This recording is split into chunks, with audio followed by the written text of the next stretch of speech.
It's like stuff like that's tough. And it's also been real tough because there's been a lot of critics, especially coming from CBS on Bill Belichick.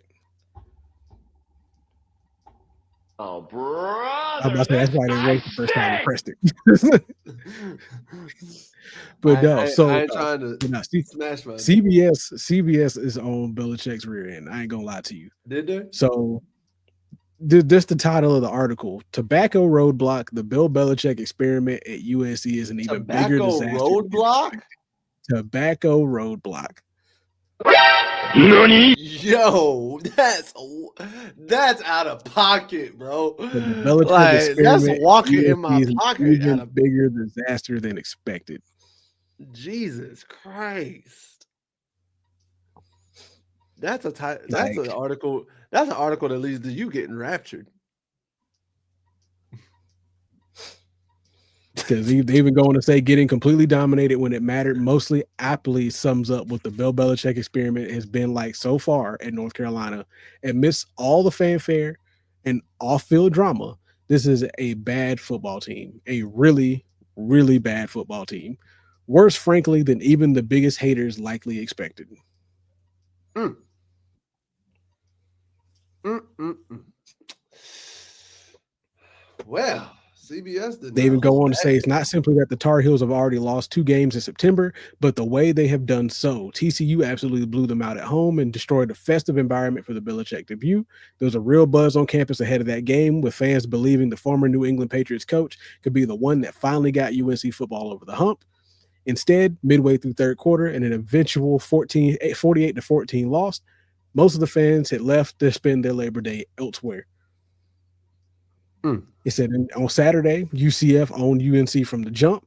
There was never a single moment in the game where you could reasonably argue UNC was the better team. Frankly, there wasn't even a single moment where you could argue UNC was the better coach team either, which is stunning given who was involved. Before the season, there was a player, coaching talent concerns around how this would all work for Belichick and Chapel Hill. On paper, there wasn't a lot of NFL talent on UNC's roster. The coaching staff was one of the biggest, highest paid in the ACC, didn't exactly elicit wows from the industry sources after Belichick put it together. It felt like a mishmash of family connections, two Belichick sons and GM Mike Lombardi's son all on staff, guys with NFL experience and college retreads. Multiple industry sources couldn't believe that Belichick entrusted Freddie Kitchens to be his offensive coordinator. And yet some of us still believed in the power of Belichick's to supersede all of these concerns. This was the greatest NFL head coach ever after all. Surely a man who won 8 Super Bowls in the NFL, 6 as a head coach, would find a way to win 7 or 8 games in what felt like a particularly easy schedule for the Tar Heels. 4 weeks into the season, it is now hard to find where even 2 more wins are going to come from, let alone 5 or 6. Even in an ACC where the conference's 2 playoff teams a year ago, Clemson and SMU, already have a combined 5 losses, UNC still looks like a team that has not a shot at making a bowl game this season.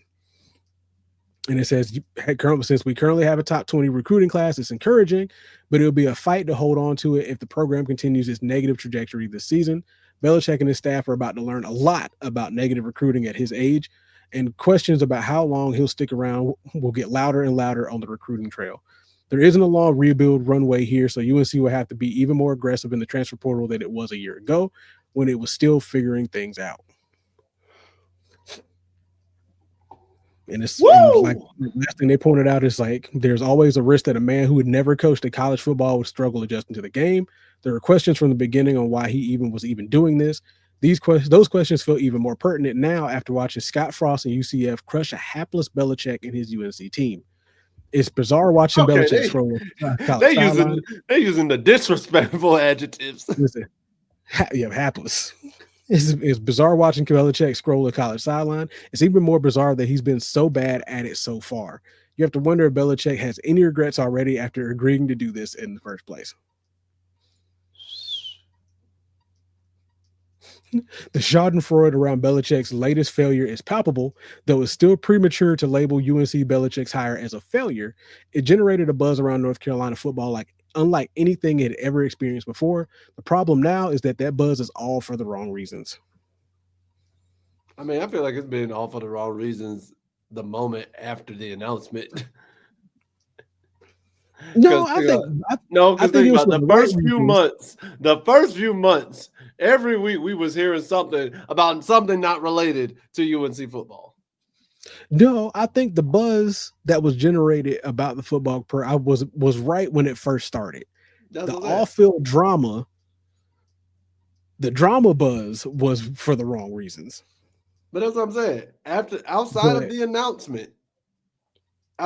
announcement, everything up until middle of the summer was not good. like I said, looking at it objectively, the drama was not good because you decided instead of just keeping your business separate, you let somebody else run your business on top of the other business you had going on. But like I said, the buzz around the football program by itself, and it's basically like the hype was for the right things.